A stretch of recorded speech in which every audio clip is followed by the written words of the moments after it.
Donc un passage du Talmud, Amar Rav Yehuda, il a dit Rav Yehuda.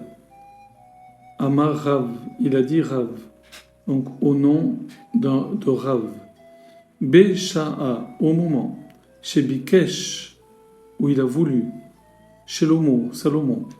L'Echnis, faire entrer. Aaron,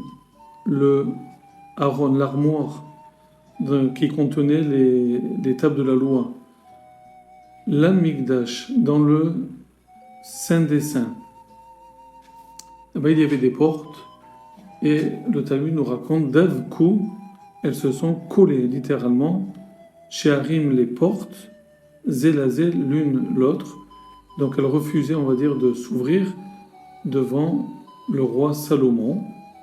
Amar Shlomo a dit, Esrim, il a prononcé, Esrim Verba, 24 renanot, 24 chants, prières. Velonana, il n'a pas été exaucé. Ceci se passait au temps du premier Beth Amikdash. Ensuite, donc, Patar Ve'amar, il a ouvert, il a continué à dire, et il avait Amar, Seu She'arim Rashechem. Donc, il a cité un verset qui est le suivant, Seu. Il s'est adressé aux portes. Montez, portez, She'arim, porte, Rashechem, vos frontons supérieurs. Et malgré cela, Vlonana, il n'a pas été exaucé. Kevan Shamar, puisque Shamar il a dit, Hashem Elohim, éternel, Al Tashev, ne repousse pas, Pene, littéralement le visage, Meshichecha de ton oint, de celui qui t'est consacré.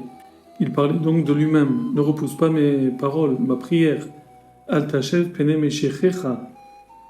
Et Zohra, souviens-toi, les chasdé, des bontés, de tout ce qu'a fait de bien David, mon père, Avdecha, qui est ton serviteur. Donc, entre parenthèses, le Ralbag explique que la vie de David, du roi David, a été tout entière consacrée au bien, si ce n'est cet épisode malheureux de Bathsheba, de Bethsabée, avec Uriah, avec Uri, le Hittite. Donc, excepté cet incident, la vie entière de David a été faite que de chassadim, de bonté. Donc, lorsque Dieu a entendu mentionner les chasdés David, les bontés de David, Miyad, tout de suite, immédiatement, Naana, Salomon, le roi Salomon, donc le fils de David, a été exaucé et les portes se sont ouvertes pour permettre l'accès au Aaron dans le Kodesh HaKodashim. Beotasha, à ce moment-là, Né et Frou ont été changés, renversés. Pne, les visages, le mot visage en hébreu est pluriel, donc c'est changer le visage des et des ennemis de David, Keshoulé. Bon, c'est une expression, on va dire Keshoulé, comme les bords inférieurs, Kedera, d'une marmite, qui sont brûlés, noircis par le feu. On dirait aujourd'hui ils ont changé de couleur, leur visage a changé de couleur.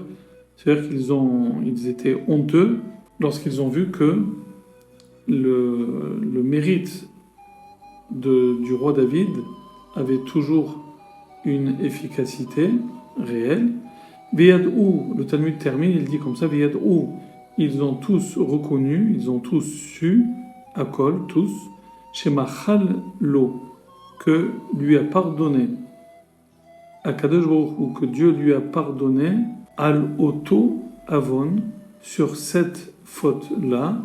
Donc on parle ici de la faute avec la femme d'Uriah. Uri était marié à Bathsheba, Bethsabée, et David a convoité cette femme avec qui il a eu un enfant qui est mort. Et lorsque David a voulu consoler Bathsheba, sa femme, eh bien, ils ont eu un autre fils qui a été justement le roi Salomon, que David appelait d'ailleurs Yedid Ia, le bien-aimé de Dieu.